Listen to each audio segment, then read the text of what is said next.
Hey everyone, welcome to my channel. My name is Saray Bailey and I am the content creator behind Saray Plans. You can find me on Instagram at Saray_plans and here on YouTube, Saray Bailey.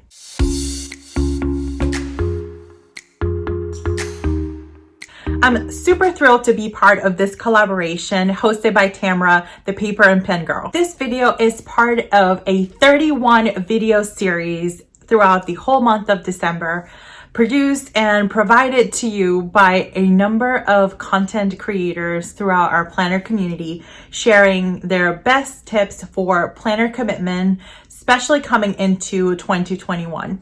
As the year winds down, we're probably thinking about our future plans and getting ready to making 2021 a great and successful year. And I'm on the same boat because let's face it, committing to one planner can be a challenge for so many of us in the community.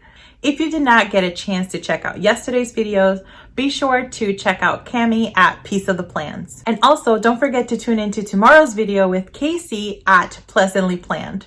Also, I have an awesome surprise for you all. Don't forget to watch till the end so that you can find out all of the details about a giveaway in this video. Okay, so let's get right into the planner tips.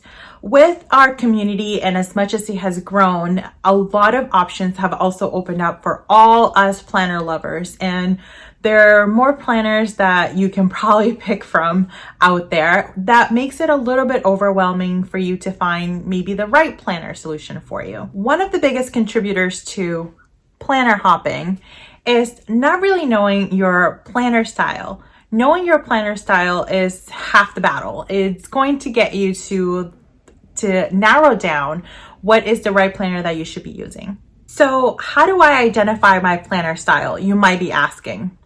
Well, my first tip is lose the planner.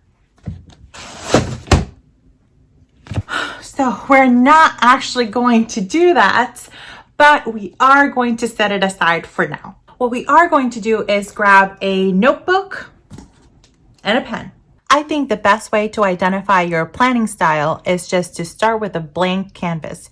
Not having columns or boxes really is restricting the way that you process or like to visualize information. So that's why I would recommend to just start with a notebook and a pen to write out your plans. Now, you may be a lister or you might be a little bit more time focused. So the way that you approach your plans might be a little bit differently than mine, for example. So if I were to look at this blank canvas, I would go ahead and design my day with a combination of both, of hours as well as a list. For you, it might be a little bit different. For you, it might be, I'm just gonna go ahead and list everything that I need to do for today. Either way, there is no right or wrong answer here. The idea is to finding out what your natural tendency is when you are planning out your day. So let's go ahead and start by planning out my day and seeing how it comes out.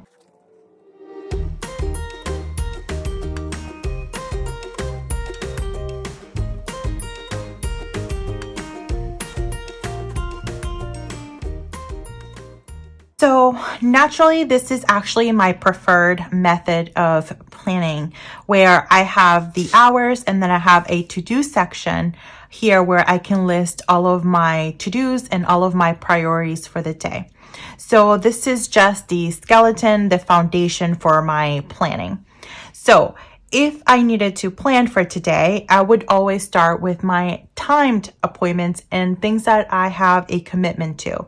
And for today, it would be my work events. So I know that that is going to be happening from 9 to approximately 1 p.m. I have a work commitment. So I'm going to go ahead and start by blocking that time off.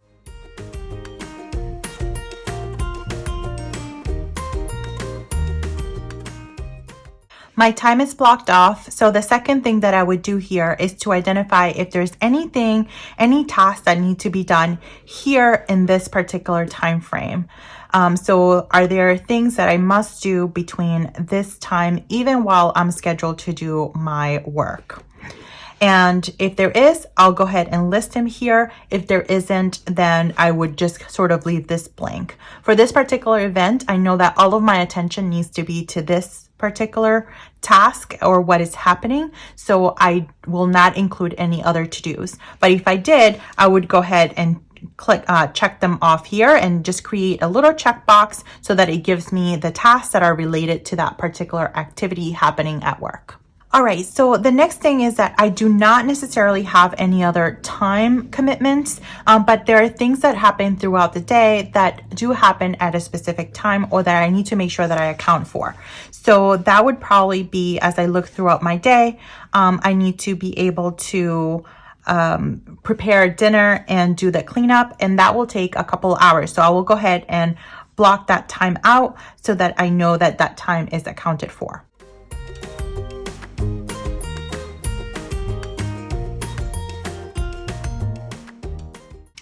So that is pretty much the commitment that I have for the day. Now, the next thing is, what are the other things that I need to do throughout the day that don't necessarily have a specific time, but I can just sprinkle in during my free time. So I can go ahead and list them here.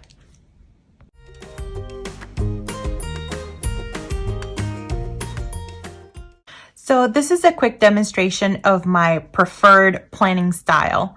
So a couple of things that I can take from this activity is that I prefer to have that time structure. It also has to be vertical, and I like to have enough space for to-do lists. Now you can take a similar approach. Just think of your day and take a blank notebook and write it out in the best way that you would see it. It may turn out that it's just a long list. It may turn out to be an hourly structure similar to this, or it may be that you just have, lots of writing or even sort of like a journaling style of planning, which is great as well. Coincidentally, that particular style of planning really matches up with my current planner system, which is the Erin Condren Daily Duo Planner. As you can see, I have things broken down by the hour, and then I also have some tasks listed here on the right-hand side. And I also went a little bit further and really broke down those tasks by category. On the other side, one of the things that I personally also struggle with is on the weekend pages. As you notice, this planner does not have the same layout on the weekend as it does on the regular weekdays. So this is something that I struggle with. So my second tip is to really make the planner work for you. So one of the things that I did to address this situation, that it just does not work for my style, this is really the format that I would prefer, is that I just added the an extra page here that I had, which it's just a random regular weekday, which has the same layout, and I'll go ahead and change some of the format of the date so that it matches the actual date that I'm on, etc., so that it really works for me, because this, I just know based on my natural tendency of planning, is just not going to work.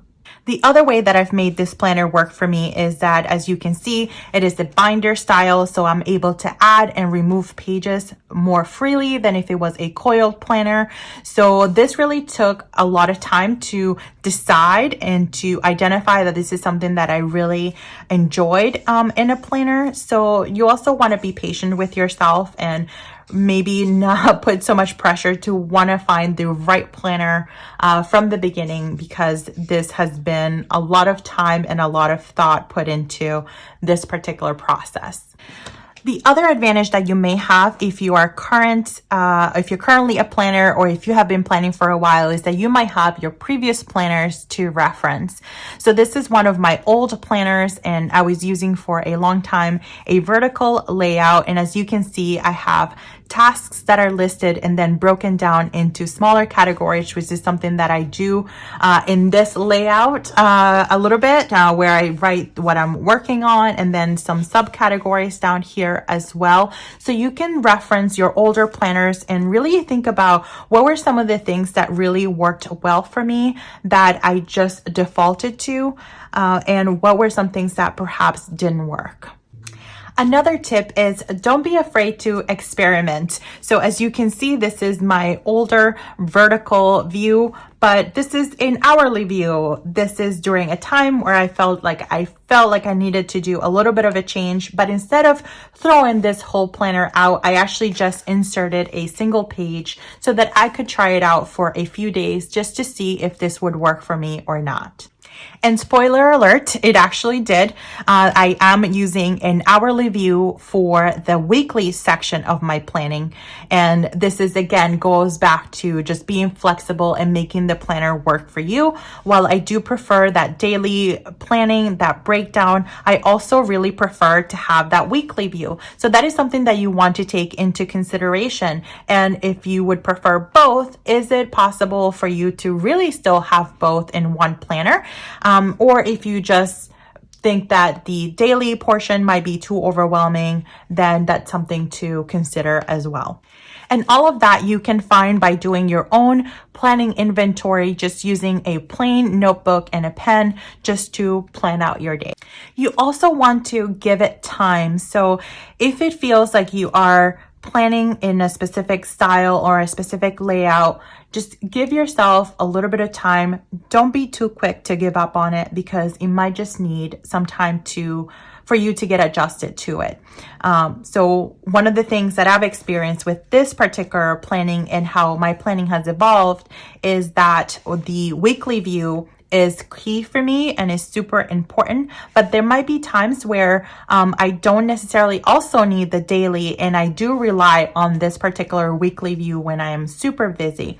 So in those days, I tend to default to the same style that I used when I was using a vertical planner. So I have decided that moving into January 2021, my weekly view will actually be a vertical view, and then I'll still have my daily view for my planning, just because I have realized based on trial and error what really works best for me. So I hope that these planner tips and my planner experience have helped you to find a way that you can really identify your planner style so that you can make the right planner choice for you in 2021, and you can really be committed to your planner. So are you ready for giveaway details? So I am giving away a brand new Erin Condren Life Planner with this beautiful gold coil. It is in an hourly layout, and it also includes this beautiful metallic bookmark that says Believe.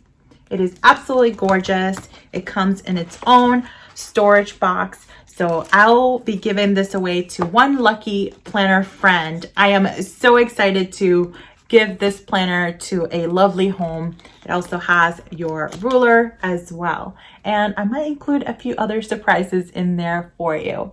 So how do you win one of these planners? Well, go ahead and hop over to my Instagram. Be sure that you are following me on there, and share in the comments of that giveaway post a little bit of information as to what is one goal that you have for 2021 and how can this planner help you accomplish that goal.